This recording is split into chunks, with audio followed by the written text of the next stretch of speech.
Clasificación B, bajo supervisión de un adulto.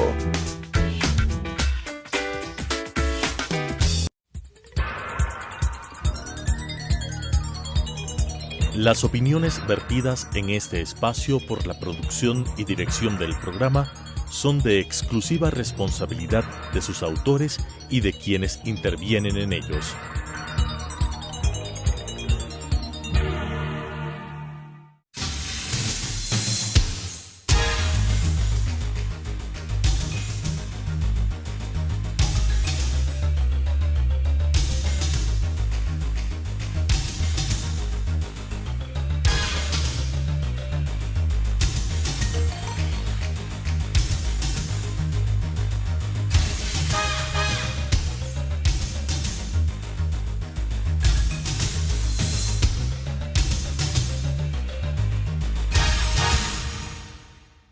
Bienvenidos a Debate Jurídico, el programa del Colegio de Abogados de Pichincha. Cada semana nosotros hacemos llegar a los abogados y también a quienes nos escuchan algunas opiniones de carácter jurídico, político sobre la situación de algunos temas de debate.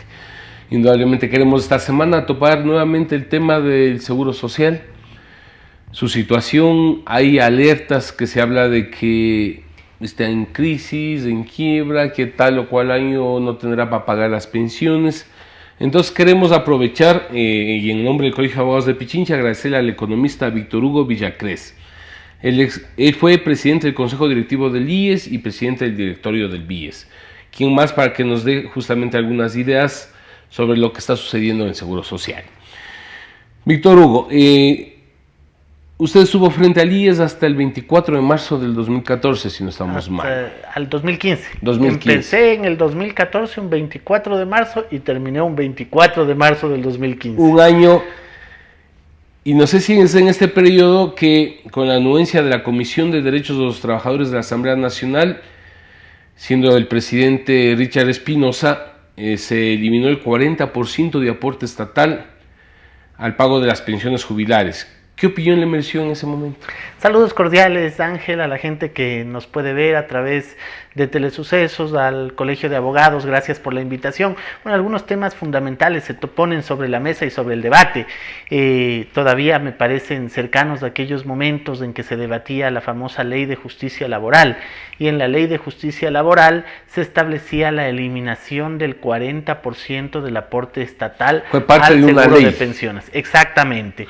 Esta ley se aprueba en abril del año 2015. Yo salí el 24 de marzo del año 2015. Listo. Entonces, yo efectivamente salí porque tenía algunas discrepancias en este y algunos otros temas, pero en esencia en la eliminación del 40%. Yo no creía que había que eliminarse, más allá de que hay que recordar en la historia que este 40% surge en el año 1940, en el gobierno de Guillermo Rodríguez Lara, cuando un grupo de actuarios, 3 actuarios, un checoslovaco, un chileno y un ecuatoriano, hacen un análisis de la situación del seguro social que había quebrado por primera vez en aquel entonces.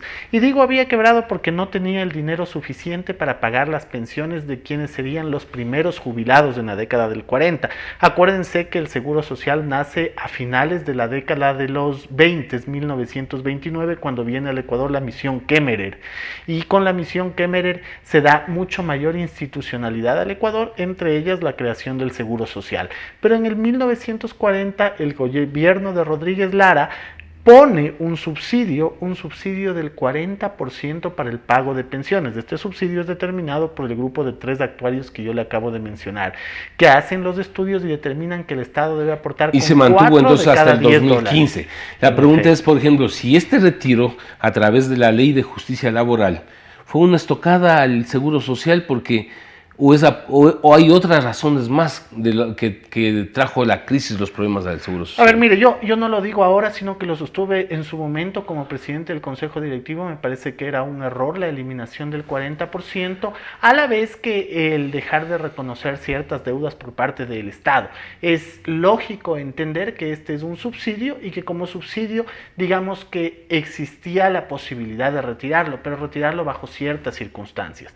Retirarlo si se hubiesen hubiesen canalizado nuevos ingresos para la seguridad social, pero retirarlo sin un estudio previo, retirarlo sin que exista la posibilidad de capitalizar la reserva que tiene el fondo de pensiones de la seguridad social, me parece que no era viable. Me opuse en el 2015, me opongo ahora, creo que es uno de los errores que existió en materia de seguridad social. Otro de los errores que también es parte de lo que sucedió en el Consejo Directivo fue la resolución 501 de Consejo Directivo, que cambió los porcentajes que los afiliados contribuyen para cada uno de los seguros. Todos sabemos que en general, en términos globales, nosotros aportamos el 20,6%, compuesto de un porcentaje que ponen los empleadores y otro porcentaje que ponemos los trabajadores. Nos va a explicar Víctor Hugo este tema, pero yo sí quisiera que quede establecido entonces, si bien esto fue aprobado por la Asamblea Nacional, ¿el responsable directo fue el gobierno de Rafael Correa? Bueno, yo diría que ahí la responsabilidad radica en quien aprueba la ley sin ser abogado, pero más allá de eso, yo sí creo que debió haberse hecho un estudio y un análisis del por qué se podía o no eliminar. Y no un tema político, porque si bien es la Asamblea Nacional quien aprueba, pero ahí había una mayoría correísta y entonces dieron paso a esta ley. De hecho, yo creo que ese es uno de los errores que pueden ser imputables a lo que hizo la Asamblea en esta ley de justicia laboral, la eliminación del 40%. Ojo, repito, este es un subsidio que nace en la década de los 40. Como subsidio es un aporte sin contraprestación que entrega el Estado a la seguridad social, puesto que había quebrado por primera vez en la década de los 40. No obstante, considero que si uno buscaba eliminar ese subsidio, necesitaba una serie de herramientas que permitan de otra manera capitalizar la seguridad social. Muy parecido a lo que ocurrió en octubre del año anterior. Se decide eliminar el subsidio a los combustibles y eso generó una conmoción nacional. Acá en el caso de la seguridad social, como muy poca gente entiende profundamente cómo funcionan las finanzas de la seguridad social, pues no hubo tal conmoción, pero sí recuerdo todavía que muchos de los análisis que se hacían en torno a la fortaleza y sostenibilidad financiera del seguro social mostraban que la eliminación podría traer siempre ciertas repercusiones. Pero si a eso suma lo que yo le acabo de mencionar, la resolución 501 que cambió los porcentajes de aporte, es decir, retiró un porcentaje a pensiones para pasarlo al seguro de salud, usted simplemente agravó la crisis del seguro de pensiones, una crisis, digamos, de sostenibilidad solo por un financiera. parche por solucionar el tema de salud de ese momento. De hecho, para poner algunas cifras sobre la mesa, la reserva actuarial del IES o la reserva en términos de fondos del ahorro que tenía el fondo de pensiones hasta el año 2014 ascendía a alrededor de 9.000 millones de dólares. Después, en el año 2017, esa reserva ascendió a alrededor de 5.000 millones de dólares. Es decir, producto de estas dos medidas, se consumió cerca de 5.000 millones de dólares. Y hablo del 2017 porque el 2018 nuevamente se restituyó el pago del 40% por parte del Estado, que empezó a regir en el año 2019. Un informe actuarial determina un déficit del IES de 4.551 millones al 2058. En este escenario se toma en cuenta el aporte del 40% del Estado a las pensiones del IES y una tasa de aportación del 11.03%, mayor al 9.74% actual. Bueno, ahí hay dos elementos que son importantes de mencionar. El primero, que es un análisis actuarial para que la gente pueda conceptualizar de qué estamos hablando. Un análisis actuarial no es otra cosa que una proyección futura de lo que podría ocurrir con el seguro de pensiones de la seguridad social bajo ciertas circunstancias. ¿Cuáles son esas circunstancias? Bueno, se asumen ciertos supuestos, como todo modelo matemático, modelo econométrico. Por ejemplo, cuál va a ser la tasa de crecimiento del país, cuál va a ser la tasa de crecimiento de los precios o la inflación del país, cuál va a ser el escenario en cuanto al tipo de cambio, es decir, que vamos a mantener la dolarización y algunos indicadores macroeconómicos. Adicionalmente, se proyecta cómo van a crecer el número de afiliados en el tiempo. A partir de eso se proyecta. En ese cálculo actuarial, Víctor Hugo, por ejemplo, del dato que a mí me han hecho llegar, es decir, uno es el dato actuarial, digamos, con el 40%. Y otros del cálculo sin el 40% que entrega el Estado, lo que llevaría al 2058 a un déficit de 70.000 millones. Y la tasa de aporte subiría al 18.54%. Justamente, se proyectan los afiliados, se proyectan los jubilados y se hace un análisis de ingresos y gastos. Entonces, un poco el cálculo actuarial pretende predecir ¿qué es lo que podría ocurrir en el futuro ceteris paribus, diríamos los economistas? Es decir, si todos los supuestos se cumplen y todo el resto permanece constante. Pero aquí hay algunos elementos que son importantes y, por ejemplo, se hacen análisis de sensibilidad. Lo que usted acaba de mencionar es un análisis de sensibilidad, es decir, ¿qué pasa si proyecto todos los ingresos? ¿Qué pasa si elimino el 40%? ¿Qué pasa si subo los aportes? ¿Qué pasa si subo el aporte del empleador? ¿Qué pasa si subo el aporte del empleado? Todos estos son supuestos e hipótesis que se trazan para tratar de ver cuáles serían las herramientas de solución en el largo plazo. Claro, pero yo estoy planteando, por ejemplo, en el tema y que nos preocupa a los trabajadores y a muchas personas es si se mantiene o no el 40%. ¿Por qué? La Corte Constitucional determinó que es inconstitucional la eliminación de ese 40%, ¿no es cierto? Y por eso se restituyó a finales del 2018 para que se pague el 2019. Pero el Estado está pagando solo el 28%. Y ese es uno de los defectos que ha tenido, por ejemplo, el gobierno del presidente Moreno. Más allá de que la Corte Constitucional dictaminó a favor del Seguro Social, no se ha pagado el 100% de aporte que debía ascender a alrededor de $1.600 millones en el 2019. Y entonces resulta de que hoy se pretende subir el aporte de los afiliados al 13.37. Estamos hablando de una regresión de derechos. Por supuesto. A ver, yo ahí creo que hay una serie de elementos que se ponen sobre la mesa. El primero, concluir el tema del análisis actuarial. El análisis actuarial es un estudio de lo que podría ocurrir en el futuro. Una proyección. Exacto. En el presente, el flujo de caja real muestra que el IES tiene más ingresos que gastos en el seguro de pensiones. Pongo el ejemplo. $4.000 millones ingresan al seguro o ingresarán al seguro de pensiones en este 2020.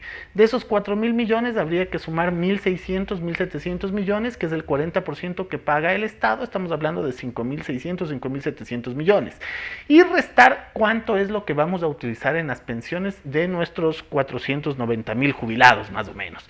Entonces, en ese sentido todavía hay cierto margen para que pueda ir creciendo poco a poco, pero pueda ir creciendo la reserva esta que yo les digo que se ha disminuido.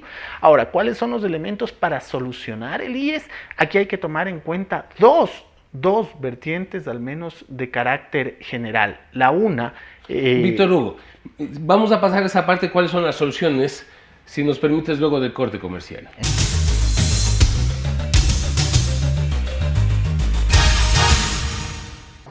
Adriana, cancélame todas las reuniones. No voy a ir a la oficina.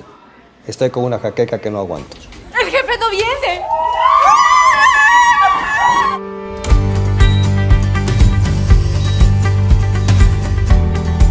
¿Estás seguro? Salió bien. Muy bien.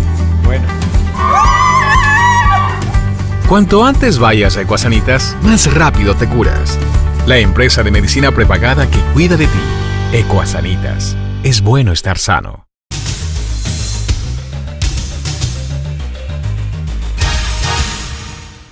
Continuamos con Debate Jurídico, el programa del Colegio de Abogados de Pichincha. Para quienes hoy en este momento nos sintonizan, estamos con el economista Víctor Hugo Villacrés, quien fue presidente del Consejo Directivo del IES y presidente del directorio del BIES, tratando precisamente el tema que necesitamos no solo los afiliados, bueno, los afiliados porque somos los directamente involucrados, pero la ciudadanía para que conozcan. ¿Se pretende crear un incentivo para jubilarse pasados los 60 años en Ecuador o subir la edad de jubilación como opción para sostener el fondo de pensiones? A ver, yo creo que primero no hay que tener una regresión de derechos. Creo en las soluciones que pueden ir pensadas hacia futuro, entonces que debe haber un esquema de transición con la ley, de tal manera que se conserven tres escenarios. El primero, los jubilados siguen manteniendo sus derechos como los han tenido hasta ahora. Los que están entre 50 y 60 años, es decir, que han pasado ya 2/3 partes de sus aportes, porque uno se jubila con 30 años de aportes y 60 de edad, quienes han pasado los 50 años deberían entrar en un régimen de transición con la actual ley de seguridad social. Y quienes tenemos menos de 50 años deberíamos pensar un nuevo proyecto, una ley de seguridad social. ¿Por qué? Y le decía aquí uno con las dos vertientes que cerraba hace un momento. Lo que está pasando en el Seguro Social ecuatoriano, en el Fondo de Pensiones, está pasando en toda América Latina y el Caribe. Hay un estudio del Banco Interamericano de Desarrollo, hay otro estudio de la Organización Iberoamericana de Seguridad Social, que dan cuenta que existen temas demográficos que obligan a un cambio estructural en los sistemas de pensiones en América Latina y el Caribe. ¿Por qué? Simple, las personas ahora vivimos más. Si usted analiza la ley del año 2000, la ley de Seguridad Social, se establecía una esperanza de vida de 68 años, lo que quiere decir que el seguro en promedio proyectaba que la gente se jubila a los 60 años y le va a pagar 8 años de pensiones. Actualmente la esperanza de vida es 78 años, lo que quiere decir que el IES proyecta pagar 18 años de pensiones en promedio. Hay mucha gente que, Dios bendito, alcanza los 90 años de edad sin problemas, pero eso, que es un beneficio para las familias, se convierte en un problema para la seguridad social. ¿No será, Víctor Hugo, otro problema cuando el IES resolvió de que reciban servicios de salud los familiares de los afiliados, y no sé si con algún estudio técnico, pero más de 3 millones de personas adicionales? Esto trae un problema realmente. Claro, pero ahí no confundamos, porque ahí entramos en el seguro de salud versus el seguro de pensiones, que son dos cajas completamente diferentes. Es un problema, sí, hay que solucionarlo, también hay una solución al respecto, pero la solución en el fondo de pensiones... Pero cuando tú hace un momento nos decías que en algún momento se pasó del fondo de salud para atender el fondo de pensiones. Que fue, y lo pongo como un error. Acuérdense que yo puse dos errores que se cometieron internamente: la eliminación del 40% y la resolución con 501. Pero además hay este componente internacional, el aumento de la esperanza de vida, la reducción de la natalidad, que cambia esta pirámide que tenía la seguridad social a una pirámide invertida. Es decir, cada vez vamos a tener más jubilados y menos aportantes activos. Y ese es un problema en toda América Latina y el Caribe, que de hecho ya lo está viviendo Europa. ¿Y qué ha hecho Europa para solucionar? Bueno, algunas medidas como las que se han mencionado acá. Por ejemplo, incentivos para que la gente se jubile más tarde. No obligación a jubilarse más tarde, pero sí incentivos. Que la gente, conforme más años pase como activo trabajador, pueda acceder a una mayor pensión. Hay que cambiar la tasa de reemplazo en el Ecuador, en el seguro de pensiones. La tasa de reemplazo es muy alta. ¿Por qué? Porque usted, más allá de que aporta 30 años, solo utiliza para el cálculo de las pensiones los 5 mejores años o las 60 mejores imposiciones. Lo que quiere decir que mucha gente termina aportando sobre $2.500, que es con lo que llegaría a la pensión máxima, que está alrededor de 2.100. Llegaría a esa pensión máxima con un aporte de $2.500 por 5 años, y el resto podría aportar sobre el salario básico. De hecho, de los estudios que yo tengo, aunque no hay cifras reales de la seguridad social, y sería bueno hacer un estudio a fondo, el 70% de personas que ganan el tope máximo de pensión en la seguridad social han aportado solo 5 años al tope, y el resto sobre salarios completamente inferiores. Y eso ya le significa al Seguro Social entonces, fíjese, una erogación, son más allá de lo... usted lo acaba de decir, ahí hay formas como se está descapitalizando el seguro de pensiones. Uno, porque no hay una correlación entre los aportes de las personas y lo que reciben como pensión. Dos, porque también está este tema demográfico, entonces la gente vive más, hay que calcular más pensiones.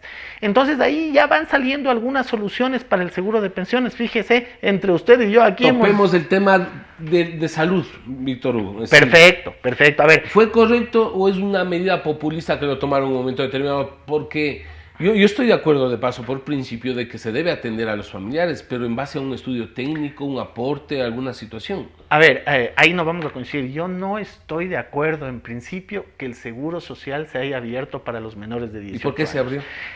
Bueno, esa es una decisión que, como acabamos de mencionar, tiene más relación con el tema político que con el tema técnico. Una decisión política. ¿Por qué? Porque hay que entender que una cosa es la protección social y otra es la seguridad social. Yo estoy de acuerdo con que exista protección social para todos los ciudadanos, y en especial o con énfasis para los menores de 18 años. Pero el responsable de entregar esta protección social debe ser el Estado, el gobierno central. Por supuesto, como dice la Constitución, es decir, no puede ser la seguridad social. O sea, se confunde. Exactamente. Dos cosas, la responsabilidad que tiene el Estado frente a la protección social con el seguro social. Y esta confusión, porque las dos cosas tienen el apellido social, pero la una es protección y la otra es seguridad, ha generado muchos problemas, inclusive en algunos políticos. A lo que me refiero es que ahora ya se está atendiendo ¿Le sacamos o tomamos alguna medida? Ahí hay varias medidas. De hecho, cuando yo estuve en el gabinete en el 2014, porque esta fue una medida, me parece que del 2012, yo planteé en uno de los gabinetes itinerantes cuál sería una potencial solución. Y la solución era que exista un sistema de pago por los menores de 18 años. Este sistema de pago podía hacerse de 2 o 3 maneras. El primero, que a todos los afiliados nos suban un porcentaje pequeño en el seguro de salud para que todas las personas menores de 18 años puedan atenderse. El segundo, que por cada hijo se ponga un porcentaje especial y a quienes no tienen hijos no se les considere ese aumento, sino afiliado menor de 18, que va a recibir atención, afiliado que debe pagar. ¿Por qué? Porque el seguro de salud es un seguro de prima y siniestro. Es decir, usted paga una prima y tiene derecho a una cobertura por ciertos siniestros.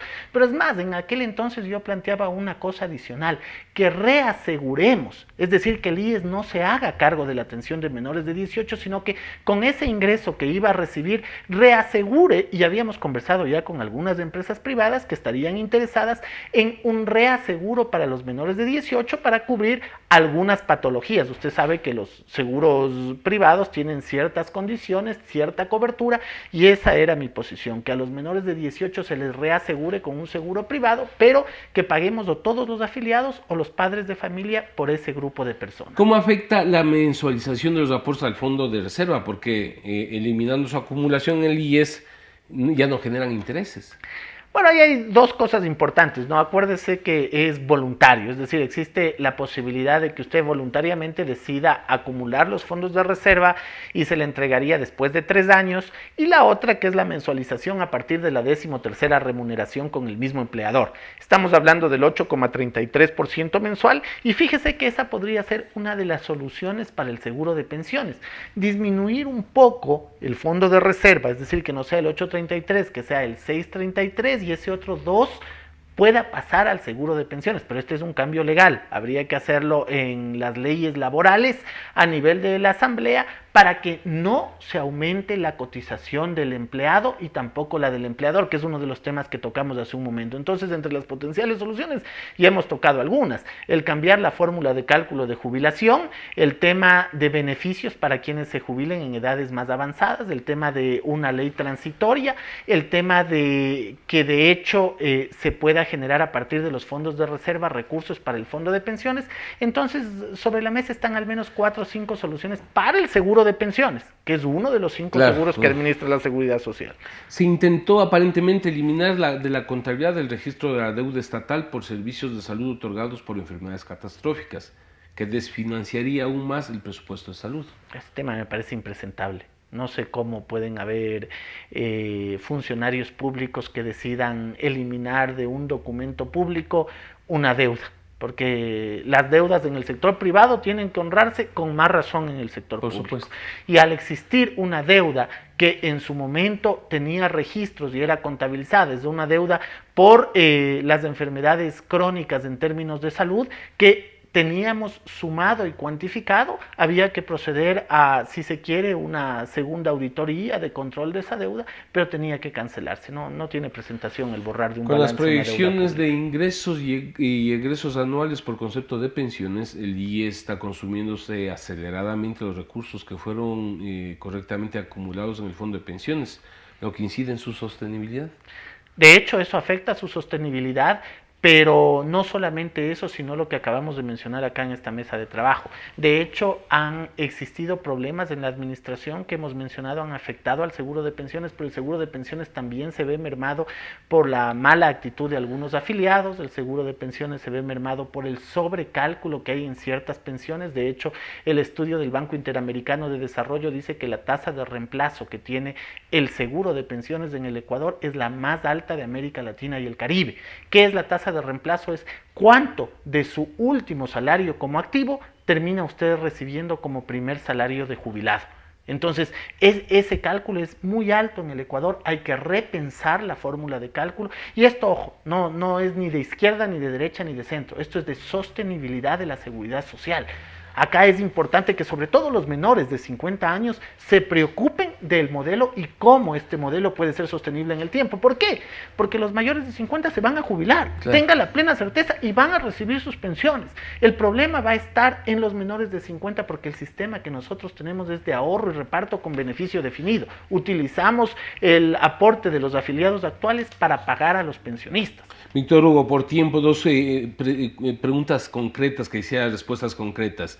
¿Fue positivo que se tipifique en materia penal la no afiliación de trabajadores por parte de los patrones?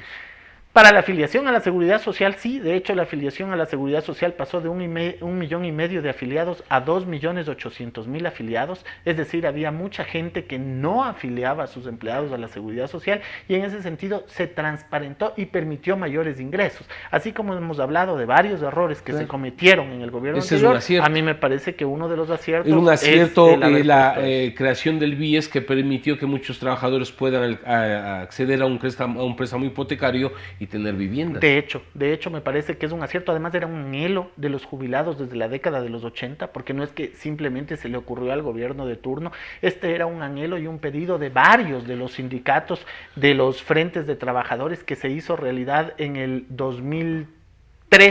A finales del 2013 empezó a funcionar con proyección grande ya en el 2014, pero que ha logrado hacer realidad el sueño de muchas familias de clase media, que es que podamos tener acceso a una casa, y que hubo toda la década de los 90 y parte de finales de los 80 que la gente no tuvo acceso a esos créditos hipotecarios. Entonces creo que es un acierto, y además ha sido beneficio para los afiliados. Lo que sí tiene que manejarse adecuadamente y reducirse las tasas de morosidad, porque no hay razón para que el IES tenga tasas de morosidad. Crédito quirografario, usted tiene un colateral su casa. Crédito hipotecario tiene un colateral su casa. Crédito quirografario tiene colateral su cesantía. Entonces no hay razón para que exista. Víctor Hugo, muchas gracias, ha quedado claro. Creo que quedan pendientes algunos temas.